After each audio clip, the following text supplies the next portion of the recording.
Well, first thing, I'll correct a mistake. I am not from Ponca City, Oklahoma. I am from Waletka, Oklahoma. The town is so small, the city limit signs are back to back. And I haven't been back there since '45. But I coached at Ponca City, and we had 3 state championships and 2 runner-ups there in the 9 years. And it was just, just great. I was sitting with Gary here a while ago, and he said, "Hey, nice threads, Grady." I said, "Yeah, they'll be mine in 90 days, George." I'd like to introduce my family. This is kind of a bittersweet thing. My wife is laid up temporarily in her chair there. Guys, would you stand up in the Peninger family?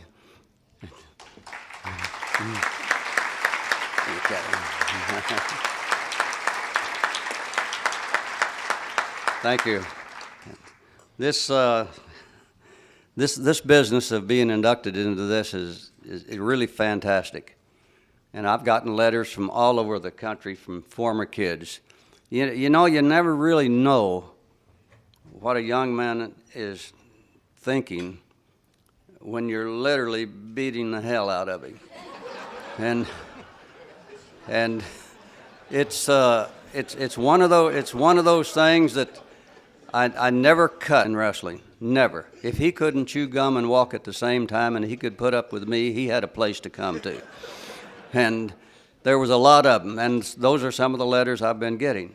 Are there any of my wrestlers here today? Stand up if you're here. There's some of them back there. Dudley, yeah, you bet. And this is, this is tremendous. This is the 5th Hall of Fame that I've been in, one in Helms and one of Midlands and one of 2 or 3 other places, high schools. But this really means something more to me because there are so many young men that put up with me. And sometimes in wrestling, you just need to get out of the way and direct traffic. And we've had some fantastic kids here that brought these records home.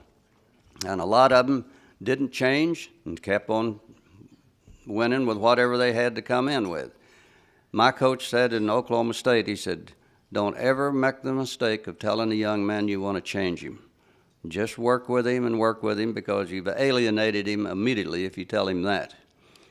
This is fantastic, and I really appreciate it.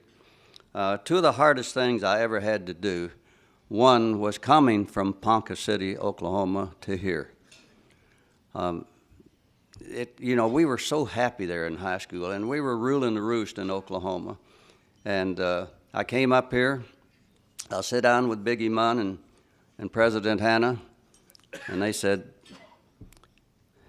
"We'll match your salary that you're making in Ponca City, Oklahoma."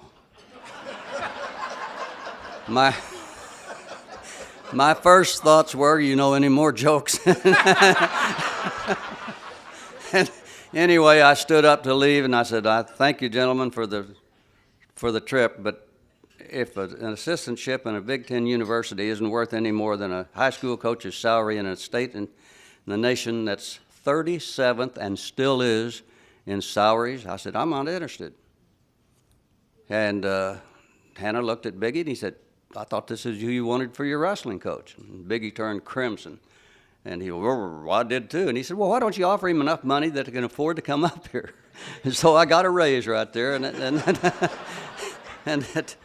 the second hardest thing I had to do was after we won the first Big Ten school to win the NCAA, we won it in '67. In '68, Hank Iba called me from Oklahoma State and said, "Would you be interested in coming here?" 9 years before, I would have killed for the job because I only lived 40 miles north of there. And I went down there and sat down with them, and they said, "We'll match your salary that you're making at Michigan State, but you want your answer now."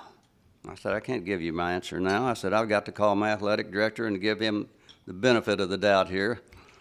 Well, I got another raise. And the retirement system was better down there than it is here, or better here than it is there. And I've never regretted turning it down. And I was freshman coach there in '50. and went on to high school, and it was home. I know my wife Wanda said she cried all the way up here when we left Oklahoma and all of our friends and family. And I've got one story to tell you. Some of you say, well, who do you pull for in watching athletic events? I said, I pull for 4 teams: Michigan State, Oklahoma State, whoever plays Michigan, whoever plays Oklahoma University.